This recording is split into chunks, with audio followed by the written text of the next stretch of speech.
as well as entertained, but most importantly, informed.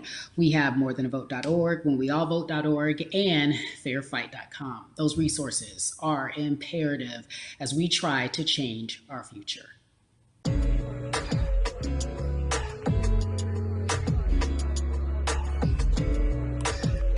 Yeah, la.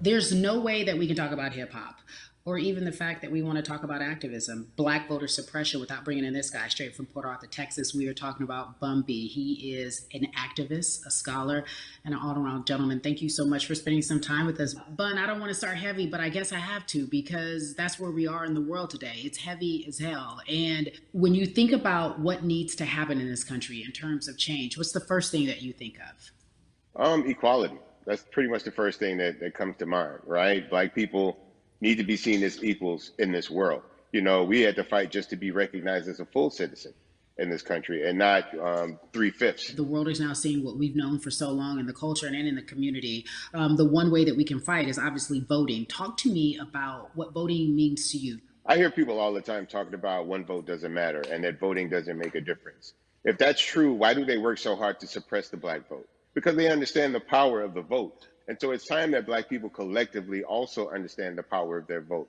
And not just on a national level, because a lot of times we only have this conversation every 4 years. People need to be very much involved in their local politics. They need to understand who their elected officials are, where they stand on issues that affect you.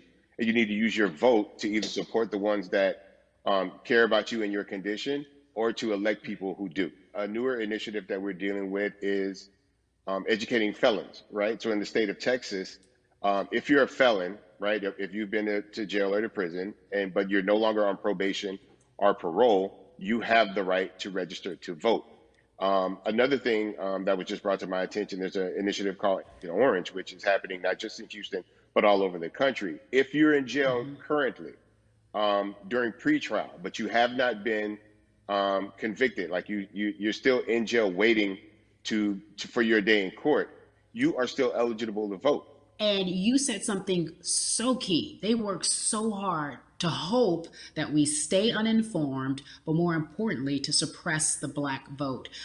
If you could do one thing with this message that we're trying to send today about how important voting is, what type of images would you like our people to understand and see when they go to these polls and vote, or when they cast their ballots? I think the images that we've all seen, you know what I'm saying, for decades in this country, if not centuries in this country, we've seen black people oppressed. We've seen black people attacked. So every time you look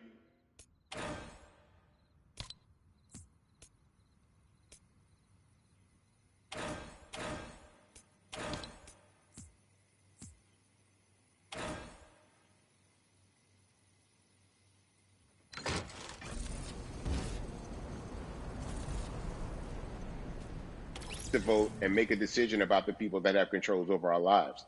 So, I mean, if you in your own community need a reason to vote, look at a person like George Floyd.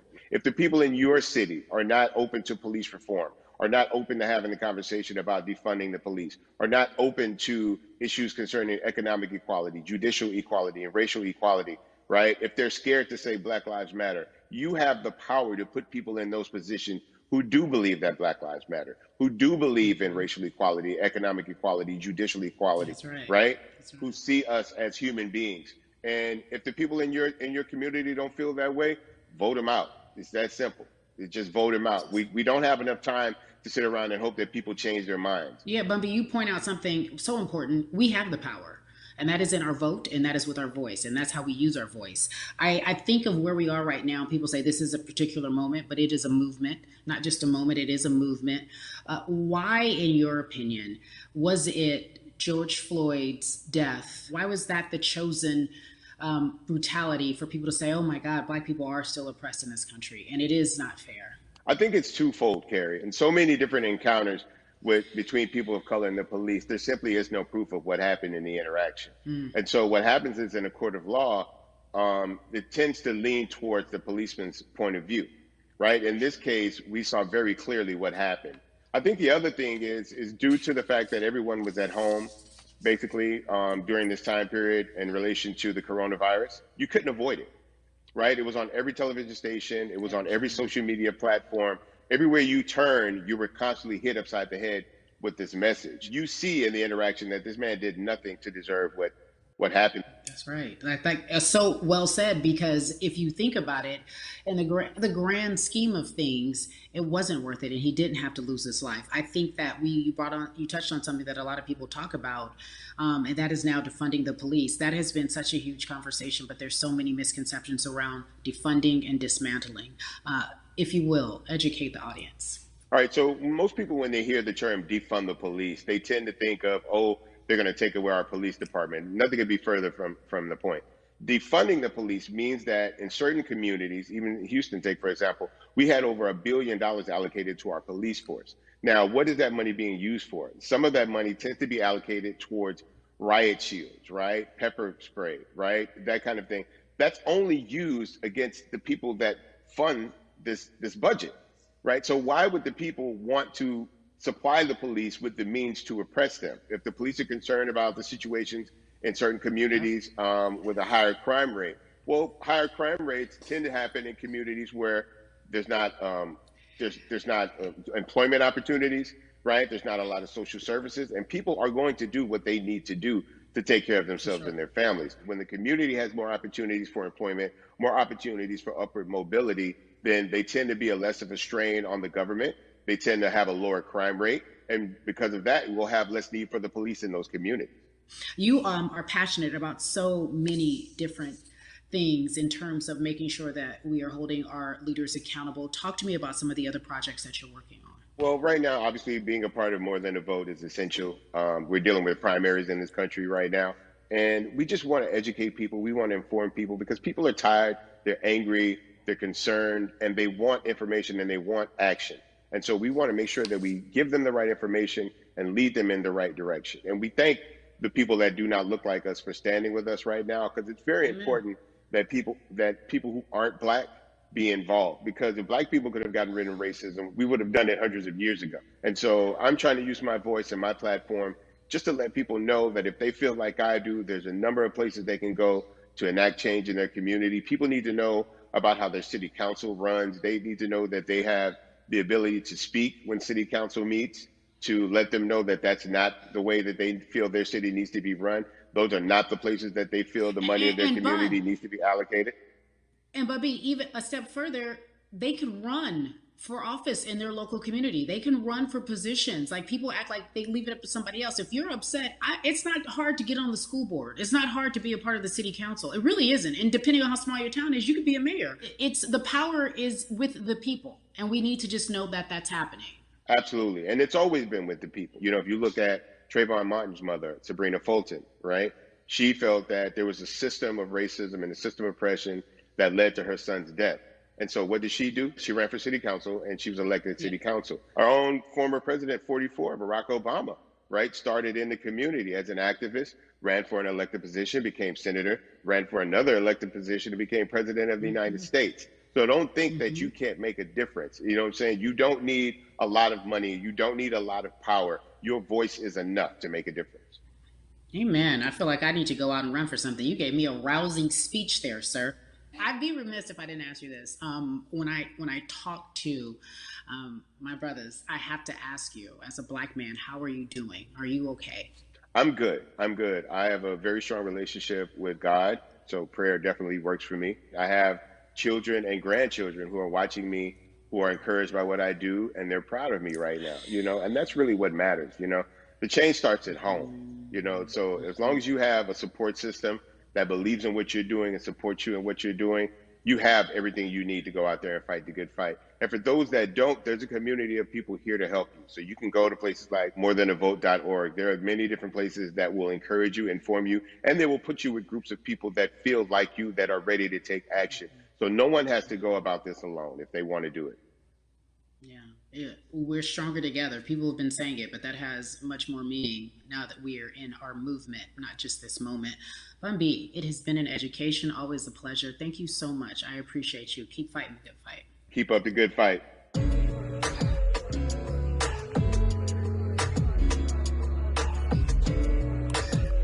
Yeah, la la. So our next guest, I have to admit, I'm a fan, but there are so many different people that we could talk to, and I thought it was so imperative that we speak with her. You know her as Molly on the huge, successful show Insecure, HBO's Insecure. She also has a comedy special highlighting her Nigerian roots, and she's an amazing podcaster. Let's welcome in Yvonne Orji, everyone. You have such a beautiful way of making things funny, giving us our medicine with some candy, right?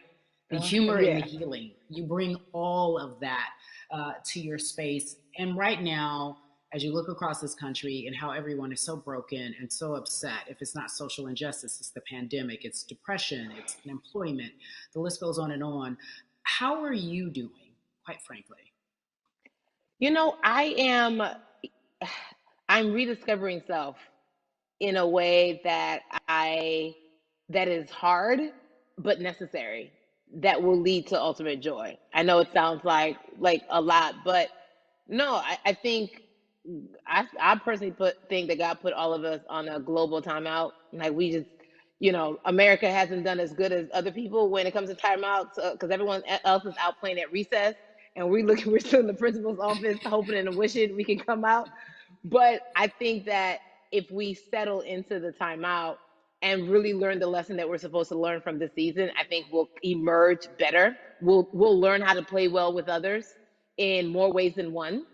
And Mm. so personally for me, I'm taking this time to learn me in a new way. I feel like I'm being ushered into a new season, and I'm getting still, because sometimes the busy uh, confounds the work that we're supposed to actually be doing. We're busy doing other stuff, but we got work that we need to do on the inside. And I'm leaning into it. I'm like, dang, I thought I was gonna be able to rest like everybody else. And God's like, nah, we got work to do.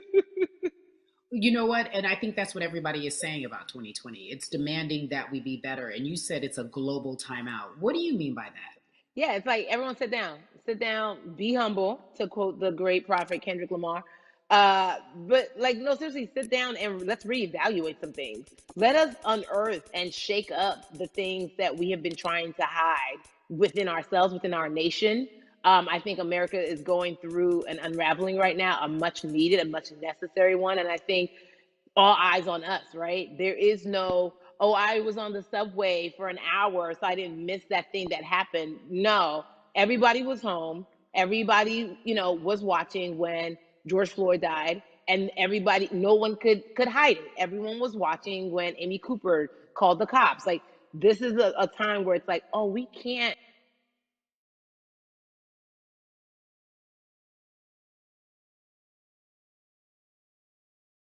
Globally, it's like, hey, we were going business as usual, but it ain't usual no more. Like that Yeah.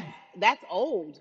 Anytime change occurs, it's very uncomfortable. And so right now we're sitting with we're getting we're getting comfortable with the uncomfortable.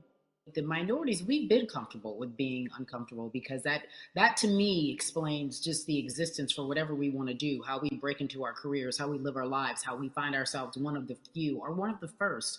And that's a lonely road. When you look at and when you talk about this global timeout, everybody had to pay attention to Amy Cooper, everyone had to pay attention to George Floyd. How is that helping us as a people, as a country during our global timeout? I think, well, one, we're not minorities, Carrie. You already know it. It's like these labels that they put on us. It's Yeah. like the same way of saying like black on black violence. Also, there's no white on white violence. It's branding, Yeah, right? It's right. all Yeah, branding. you're right. You're It's right. like white people kill white people every single day. So no, there is no black on black violence. And if you say black on black violence, well then let's brand white on white violence. Like I watch Mhm. Investigation Discovery. Ain't too many of us being featured. So, I just even like, but to answer your question, what does that do? I think what everyone expected is what has happened in the past when the world was still open, right? In that, okay, you had everyone from Trayvon Martin to Castillo to Sandra Bland. You had all of these lives lost, and Black people made some noise. We rioted, we got out in the streets, we started the Black Lives Matter movement, all of those things. And then white people kind of just like, oh, let's give them something. And then it's just like, is it over? It's like Oscars so black. Okay, good. We gave some Oscars. Are we good now? Like, are we even? You know, Mm-hmm. and it's now it's just Mm-hmm. like, oh no. This is not about like a band-aid. It's like, yo, we might have to amputate the leg a little bit, but it's all right because we're gonna by amputating the leg, we're gonna save the body. Yeah. And so I think that's what's happening now. Like America is realizing like, oh, black people aren't just making a little bit of noise. Like the protests are still out. The conversations are still being had. The change is still being demanded. And I think they're seeing, oh, this is not going no way. And no, it's not, because we need systematic change. What a beautiful way to explore what is happening and describe our country. We might have to amputate the leg, but that's to save the body. That's what's happening right now. That's beautiful, Yvonne. And to that end, I have to ask you this, because the way that we do that, we use our voice. And our voice right now in this world, in this country, is our vote. And everyone talks about voting and how important it is, but I feel like more than ever we understand that it's not just about voting every 4 years for the man in office. It's about your local elections. It's about the mayor. It is about the district attorney, the people who have the power to bring charges against police if police brutality is an issue in your community. If you care about your school district, you can run for the school board. I ask this of you, right? Your parents are from Nigeria. You are Nigerian. You talk about that very lovingly. What does voting mean for you? You know, I think voting is power. I remember, you know, I became a naturalized citizen back in the '90s when because I was still a minor. My mom naturalized, and so we were able to do it under her. And just even that power of like we are American citizens and all the access that we have by being citizens. One of those accesses and those access to power being voting. It's a big deal. It's a big deal because not only are we do we have the opportunity to be in this country, but now we can be of the country. We can be of the systems. We can be of the rules. We can be of what it actually affords. But I think going back to your earlier comment about just the setup of systems, I think we are done a disservice, either it's schools or whatever it is. And I'm not putting teachers on blast. I think teachers do a phenomenal job, but for some reason, we do not, and give them all the raises. I know too many parents who are like, I might, this child of mine, I do love them, but hey, who, where can I drop them off? And I do think that there is a disservice done because, again, when we talk about them, to your point, we talk about every 4 years. It's important to vote for the presidency. We don't realize, like, oh, snap, we actually can vote about, like, how much our libraries get. It's like small things like that, but they make a big difference. When you think of voter suppression in this country, what does it look like for you? It's the systems. When we talk about voter suppression, we also talk about systematic racism, right? It's all the systems that set up. And we've normalized, okay, maybe your job will give you a half day, or maybe, you know, you'll be able to get this luxury. It shouldn't be a luxury. It should be built into the system. It should be built into the fabric of how we vote. But maybe you'll be able to get this luxury in order to enable you to go vote. Think about everything disenfranchised, marginalized Black person has to endure in a day. So in a day, you need to get to work. If something happens to your car, if something happens to your child care, if something happens to, there's so many factors along the way that can send you into a tailspin as an American. And then you add on as a person of color. If you're just trying to get to vote and you already have to go through all of these hurdles and hoops in your everyday life, imagine the one day when your voice really is supposed to matter the most in this country. But then you also see all the times that you tried to have your voice matter, and then it's been shut down, repressed, told it doesn't matter. And then you're kind of like, what's the point? How do we keep hope though?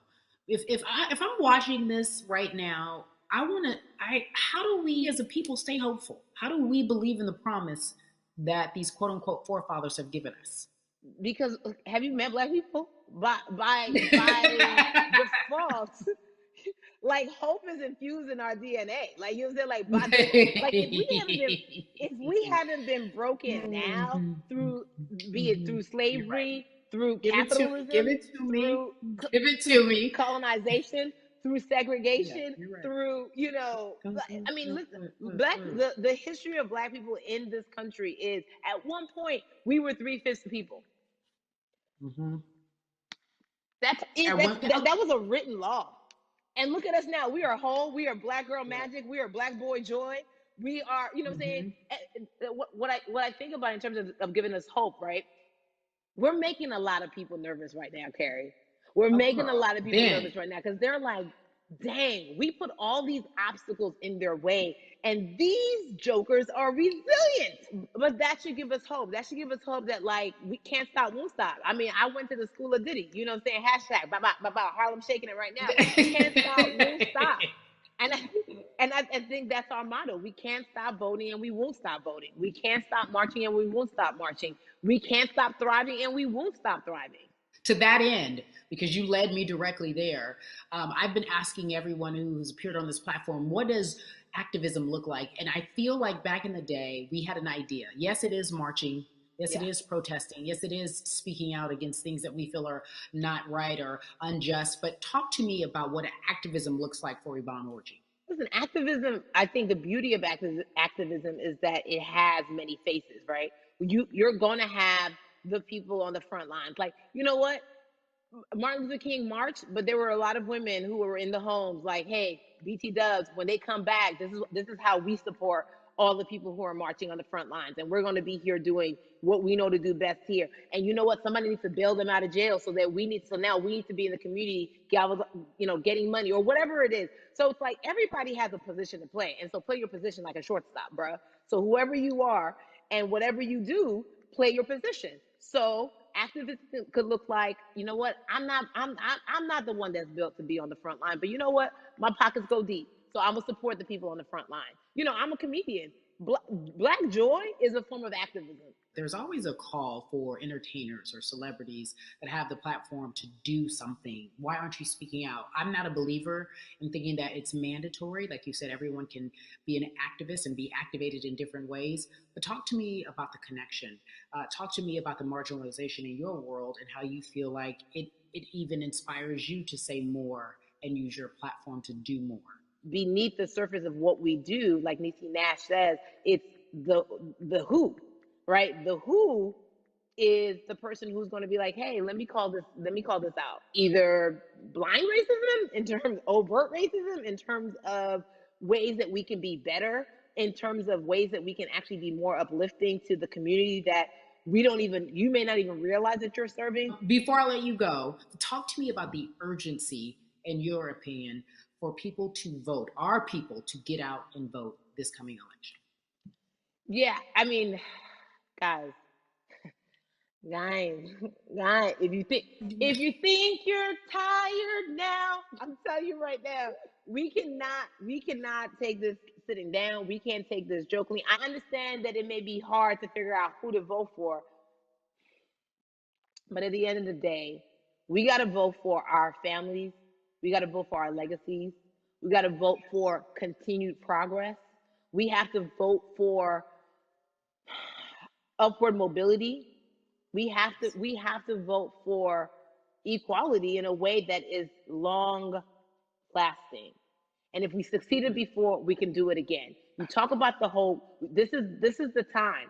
This is not the time to give up. This is not the time to pretend a way that we haven't made progress. We have. There's still much more to be done. And you know what? We might have to get to a point where we pass the baton to our children and our children's children, but we still have work to do now for that generation.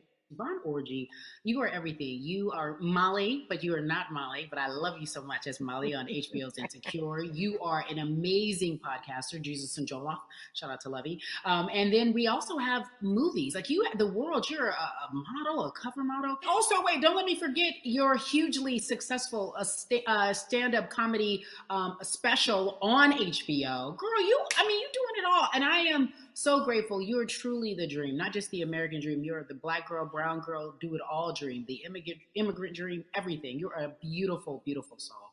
I really, really mean that from the bottom of my heart. Yvonne Orji, ladies and gentlemen, nothing but the best and excellence personified. Thank you so much, my friend. I love you so much, Mama. Mwah.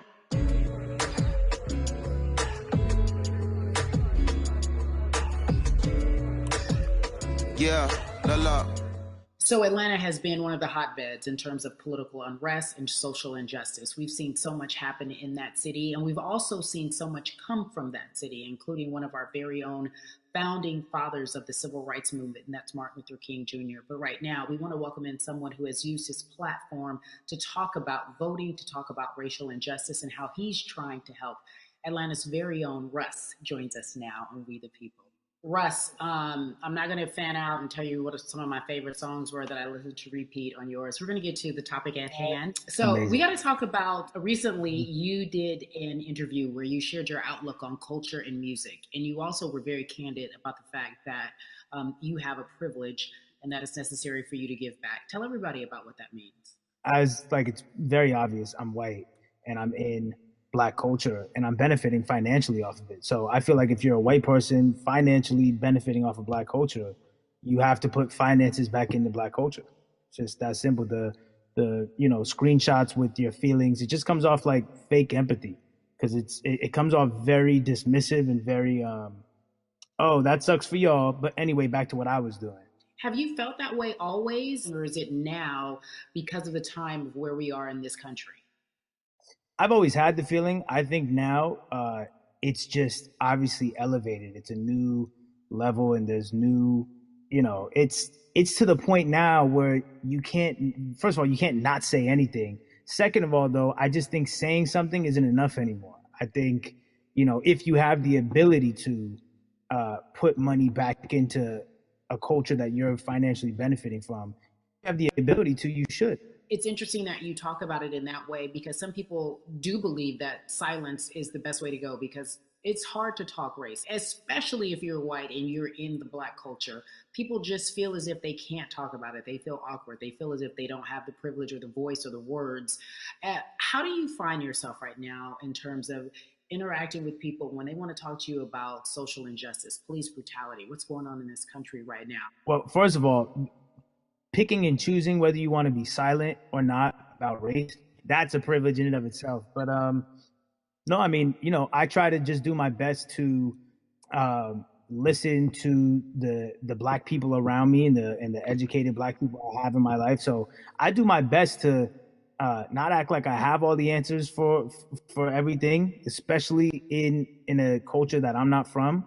But that's why when we decided to raise the money for Black Lives Matter organizations, when we raised 500,000, we got on the phone with some of the women who started Black Lives Matter. I got on the phone with Tamika Mallory. I was on the phone with Karen Civil and talking with my friends to make sure the money went to like the correct places, and people who really need it. It's just about listening. That's all. It's about listening.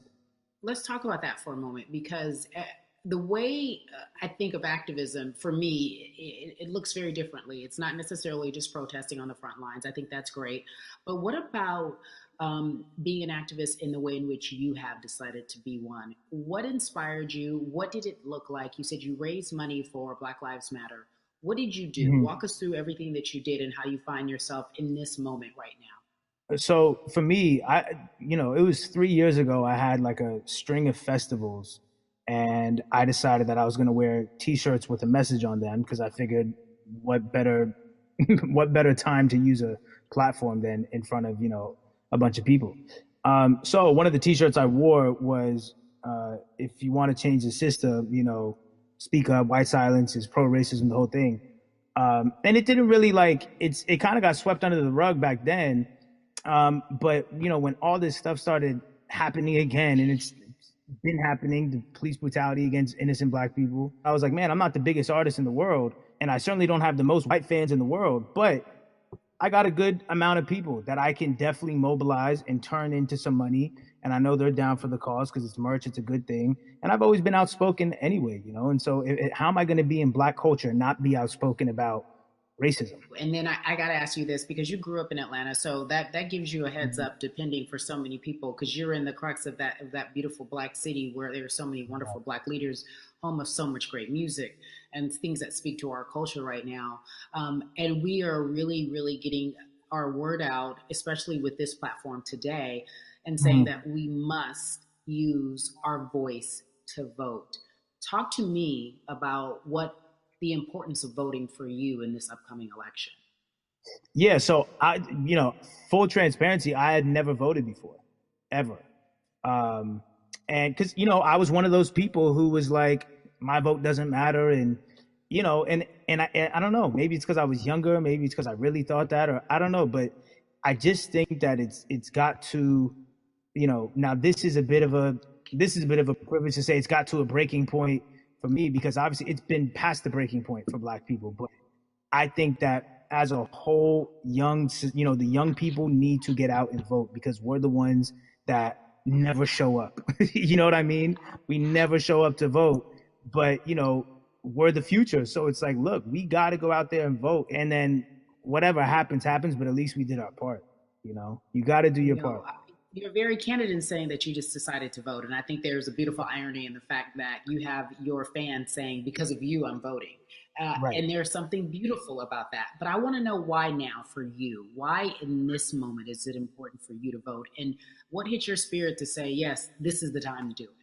Honestly, because I think that George Floyd really woke up a lot of people who, including myself, who I was vocal and outspoken about racism. I put it in my lyrics. I put it on T-shirts. I would talk about it in interviews. Like, I was vocal about it. But that video in that moment, I think me, along with a lot of other people, just kind of was like, all right, like, words are simply not enough anymore. We got to do something, whether it's raising money, whether it's voting, or all the above. Like, we got to do something, and I'm ashamed that it took that for me to be like, I need to raise money and I need to vote.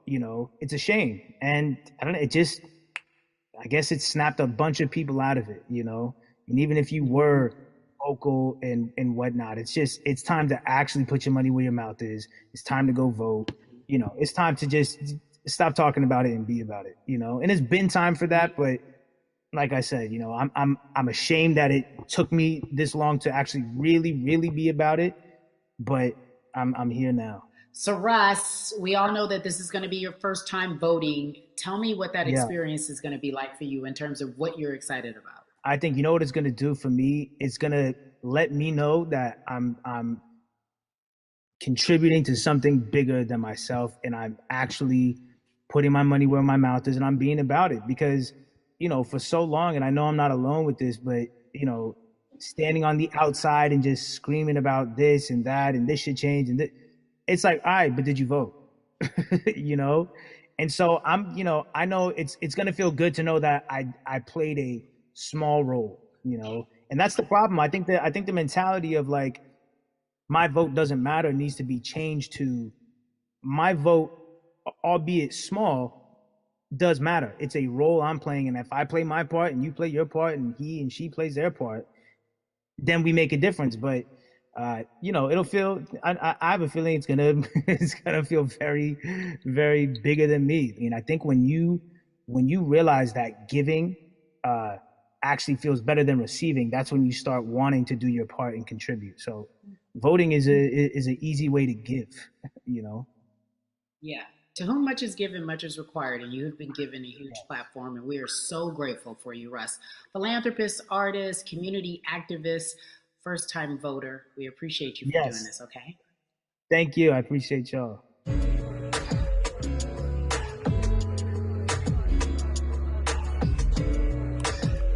Yeah, So cities like Atlanta and Chicago have been at the forefront of the discussions, especially now in this country when we're talking about COVID-19 and systemic racism, as well as police brutality and what we can do in this country.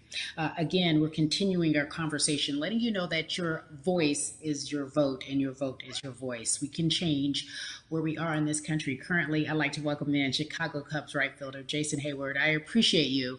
I brought in Atlanta and Chicago because I know you grew up in the metropolitan area of Atlanta, more specifically McDonough, let's be technical. And you have been very vocal throughout this entire time in terms of what our country's been experiencing. Let's look at the past month and a half, if you will. What has been the hardest thing for you to deal with? The hardest thing for me to deal with, Carrie, this last month has just been going from the virus shutting everything down to us being called to action. We've had multiple police brutality situations. We've had people protesting, wanting to get the message out. But I really realized that I need to be a part of the positive message and make sure that doesn't get lost in all the chaos going on for people to actually hear from a reasonable, respectable person who cares about everyone involved. A reasonable, respectable person who cares about everyone involved, which leads us to More Than a Vote. It is a beautiful collective of Black athletes and artists. You are a part of that. Talk to me about why that's important for you right now. This be a part of that collective. To me personally, it's important to be a part of that because I've somewhat used baseball and my craft as an excuse to not get more involved in voting. But I can't any longer use baseball and work as an excuse not to get educated and not also to show people like at any moment in time, any walk of life, we can make a difference. So tell me in your words, what does activism look like for you? In my words, it looks like LeBron James, the biggest athlete right now on the planet, speaking up and breaking the ice for everyone. But I think for the first time, people see and hear from us. So now we have white teammates, we have other people speaking up and realizing, okay, like this is how we go about doing this. And to me right now, social media, athletes speaking up, entertainers speaking up, like we're trying to do with More Than a Vote. You said something I thought was so key because covering sports for so long, I know that it's tough for Black players specifically in Major League Baseball to talk about how they feel. Adam Jones did it in a very eloquent way early on, but there are very few that are vocal. You said you all were afraid. Why use that word and why were you afraid? You was afraid because in 2019, there were 68 of us total. And there are 38 teams. There's 25-man roster on each team. There's a 40-man roster, which is on each team as well. And there aren't many of us. So we're outnumbered in that sense, but not always in a negative way when it comes to our teammates and our clubhouses. But to get to this point, you have to move a certain way. You got to be careful what you say. You can't ruffle feathers. You can't come off in any way. Much like other Black entertainers, much like yourself, probably having to live through life every day, but to get to the highest level, you got to button up, you got to be seen and not heard. So baseball is, like I said, it was time for us to try and speak up and make a difference and show it's okay to do so because we can't be quiet any longer. That is a button up, be quiet, be seen but not heard. That is an expression that a lot of Black folks can relate to in whatever aspect of professionalism that they experience, especially if they don't work for themselves. They just feel that. That is also a socialization that we have as Black folks, well, especially like you said, if you want to get to the higher level. And for so long, I felt it bubbling right underneath the surface that so many of us who were in whatever positions we were, who had platforms, were tired of pretending and looking the other way and spending so much time making others comfortable while we were uncomfortable. Do you feel that this is the type of movement that is sustainable, or is it just for a time? No, it takes everyone joining in on the conversation. And right now, I feel like more than ever, there is little things as possible to distract from bigger issues. And we saw on draft day, we saw our president, Theo Epstein, holding up the sign saying Black Lives Matter and wanting to include the rest of MLB in that. But now we're having those conversations as well. So I definitely think this is sustainable. And it's not always just going to be the popular thing to do. This is something that people want to get right because they know we care. Jason, you said you think it's sustainable, that what you're seeing, especially with your colleagues in baseball, that this can be something where you're feeling more comfortable, feeling more safe to share how you feel about social injustice and police brutality. What are you doing right now in this moment with your platform to help change how we look at voting and how to educate the culture and the community about voting?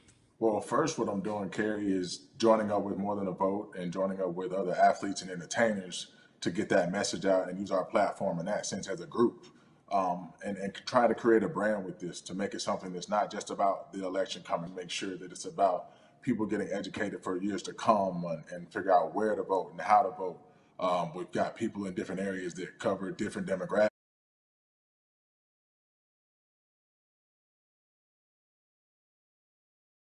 Like now, like we talked about, is finding the time to show people that you can use your voice in this profession. You don't have to be afraid. And to me, that can help help a kid growing up. He can see me, he can see other guys that were in the video we posted saying, hey, this is what they're standing for. They're speaking up for these things, and it's okay to want to play baseball. It's not lame. It's not something I have to be as afraid of as I was before. So I feel like that's my role in this. I have a younger brother as well. He's 24. He also plays baseball. So I've got to lead by example. I can't just always, come up with a good answer that sounds good on TV when I get asked a question on, what do we need to do to make changes. I'm joining up here to make sure that I take action and get educated myself.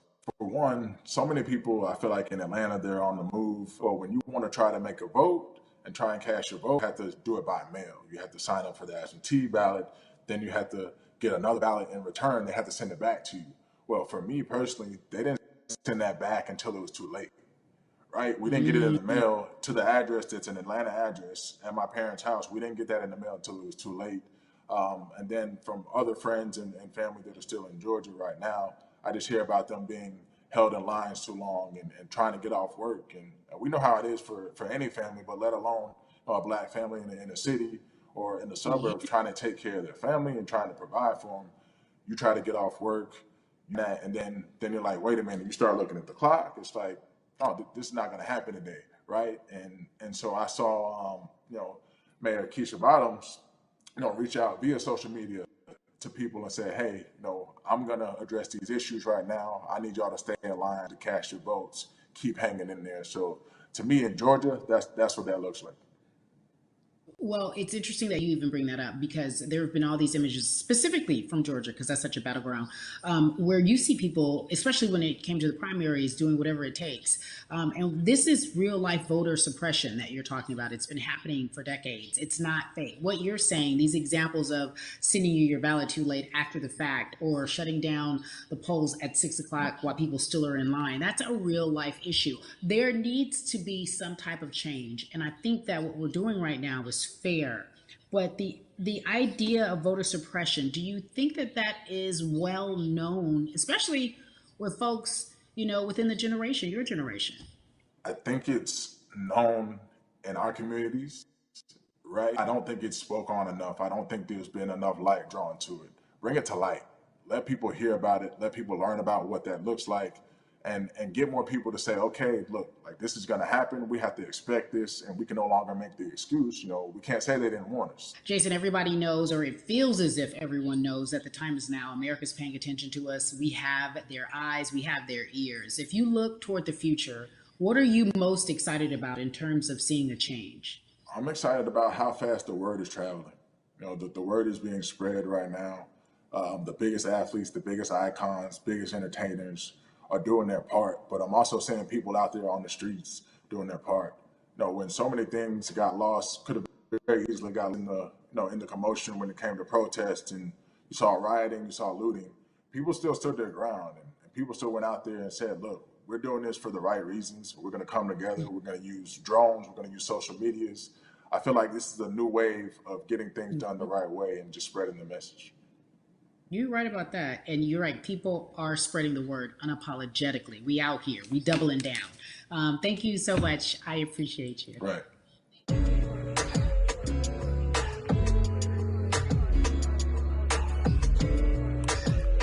Yeah. La. Hey, everybody. I am so excited to welcome a friend, a brother, family member, if you will, former colleague, NBA great, sports analyst, philanthropist. He does it all, and he's here to give us his time and his platform to talk about something that is so important, and that is voting. Everybody, welcome Jalen Rose to We the People. Talk to me about how important it is for the people who know you and love you and look up to you. Why is it so important that you use your platform to talk about voting? Initially, we have to get past the stigma of the mental systemic racism that comes with the presidential race, governors, mayors, senators, judges. We've been conditioned to believe that our vote does not matter. So usually when we looked up at all of those races and people that were running, not only did they not look like us, we didn't believe they were there to represent our best interest. So therefore, as a collective, we didn't mobilize until Barack Obama, and we felt a sense of hope that finally our country is going to do something that we felt would never happen in our lifetime. And I remember being at the inauguration in 2008. I made sure I was there. And we voted. In 2016, we didn't vote, Carrie. We didn't vote. And so many people try to make this political. This is not political. Me telling somebody to vote is like telling somebody to pay taxes. So that's one, getting over the stigma of nobody is going to represent our best interest. And then number two, the reality is that the person that gets the most votes doesn't necessarily win the presidency. That's uncomfortable right there, because that's actually what took place in 2016. The Electoral College chose the president. And if you put all of their pictures up, I'm pretty sure they look a lot more like each other than they look like you and I. How about that? And then the third thing, especially in urban environments, oh man, they create barriers for us, Carrie. It's like you got to jump over the fence, you got to run past the dog, you got to jump on the hood of the car. The lines is 5 hours long. You get up to the pole and they don't work.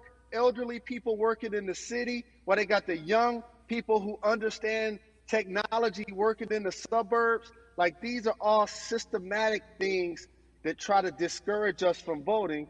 And then finally, we don't have a day off to vote. We need to work. So we don't get a day off. It's going to be a full day, and I got to work to pay my bills. So you know what I'm going to do? I'm going to mail in vote. And you know what you want people to realize? That counts too.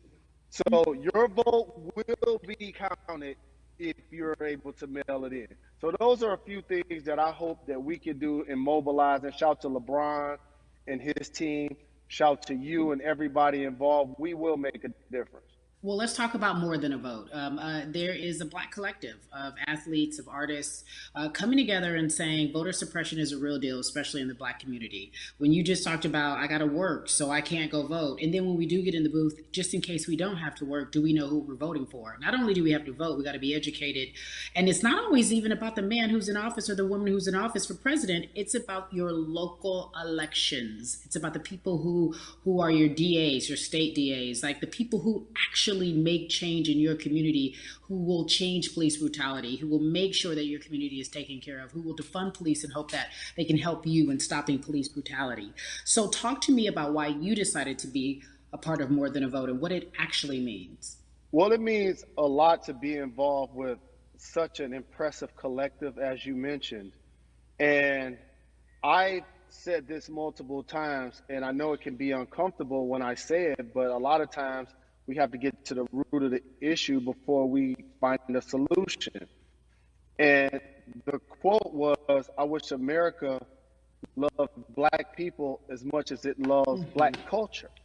And this collective, by the way, represents in a lot of ways what's encouraging, but also sometimes disappointing about our role as Black people in America. Because we were brought here as labor and to entertain. And we use those vehicles to get paid and move to the suburbs and be the idols of white kids. And so now that we have this collective, I would say sports and entertainment represent the most powerful group of Black men in the United States. I'm talking about money, power, celebrity, the ability to mobilize, community involvement, their leadership, their intellect. And so to have all of us pull it in the same direction at the same time for anything that we're passionate about is going to be a difference maker, but it's definitely going to be a difference maker in the 2020 vote, because we're going to make sure we inform everybody that they can let their voice be heard, and failure is not an option. Jalen, what does voter suppression look like to you? A perfect example took place recently, Carrie, in Kentucky. It was 6 p.m. at night, and so many people were standing in line enthusiastic to vote. And you know what they did? Locked the doors. And you know what the people did? They continued to bang on the doors. continue to bang on the windows. They continue to let it be known they were not going to leave the premises until they got a chance to vote. And you know what ended up happening? They opened those doors and allowed those people to vote. So do not be discouraged. These barriers show you that it matters, and we're here to help you break through them. The same thing with our platforms and voices, Carrie, because you know what's going to happen. At some point, Breonna Taylor is not going to be trending anymore. People are not going to be protesting anymore. But it's still up to us to keep making sure that our voices get heard, and this is one way to do so. Right, and that is a form of being activated, being an activist. It doesn't have to be protesting. It doesn't have to look like what you think traditionally activism looks like. It's voting. It's that simple. We now have to understand, like, this is a critical mass moment for this movement to continue to hold up as much steam for as long as possible. And that's what this collection is going to hopefully allow for that situation to happen. Jalen, in today's age of technology, it should be easier to vote. No doubt. It's like we call these devices smartphones, but yet I can't vote from it. All of the things that we do in our lives are in our phone. All of these barriers are things that people will need to overcome in order to create a level of enthusiasm to vote.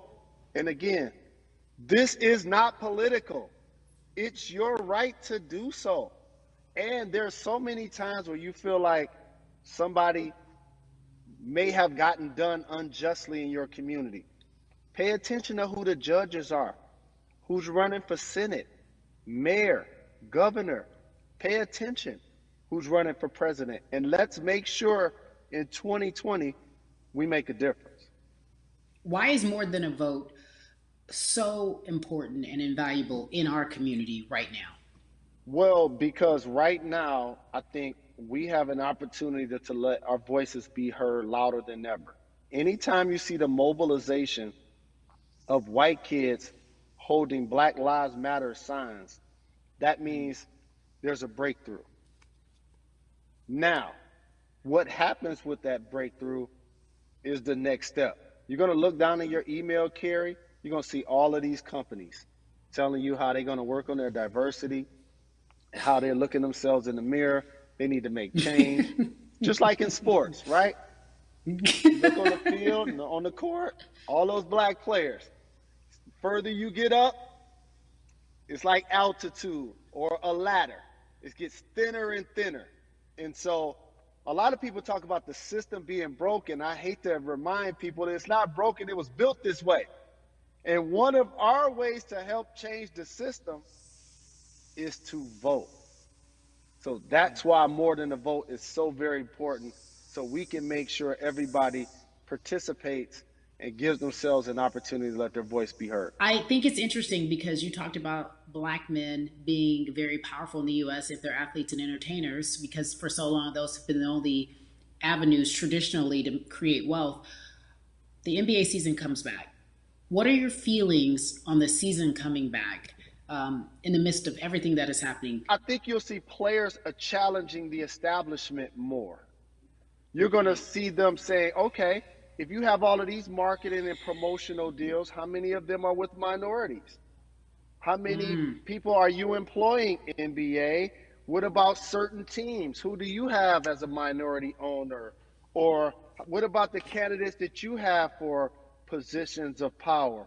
NBA players have proven as blacks that they are now movers and shakers in the game. They're now the dog, not the tail. So if they decide not to play, some of the biggest social changes and conversations have taken place in sports that weren't during the game. Colin Kaepernick was before the game. The Ali Summit was a press conference. So they could mobilize if they chose to. But when and if you do play, challenge the league. Black Lives Matter on the jerseys. Continue to make sure that every time people are watching the game, they're also seeing the movement happen. Jalen, I appreciate you because you are always entertaining and informative at once. I really, truly am looking forward to the NBA season. Thank you for working with More Than a Vote because your voice, your platform, all of it is needed, my friend. Be safe, okay? Yes, ma'am. I love and appreciate you. One call away always. Thank you. Love you, brother. Love you too. Every conversation that we had today, I hope was helpful for you. I am so grateful to everyone who came on with me to talk about what's going on in our culture and how we need to change. Huge shout out to Jalen Rose, Bun B, Jason Hayward, Yvonne Orgy, and Russ. Their words were inspiring, but also important and invaluable. I hope your phone is full with all the information that we've been able to place in front of you. Again, you need to check out these resources because they are so important because we want you to vote. That is your voice. It is important. We, the people, want you to vote. So go to morethanavote.org, fairfight.com, and whenweallvote.org. Again, thank you so much for joining us and paying attention because this message, again, is invaluable. I'm Carrie Champion for We the People.